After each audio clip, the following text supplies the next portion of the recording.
Ingozi yokugcina okubikwe ukuthi yenzeke e-Eastern Cape yedlule nabantu abayisikhombisa ngesikhathi imoto ezimbili zishayisana amahlanze. Ukungaziphathi ngendlela efanele sekuhlonzwe njengembangela yezingozi eziningi zomgwaqo ezenzeke kulesi sifundazwe. Bangaphezu kwama200 abantu ababoshelwe ungayilandeli imithetho yomgwaqo nokushayela bedle amponjwana emgwaqeni uR61 eMthatha.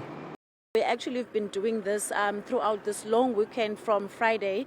Like just as an example, yesterday we stopped about 365 cars alone, and there were about 122 summons that were issued, and warrants, and also 37 summons that were issued to people that were not compliant with the rules of the road.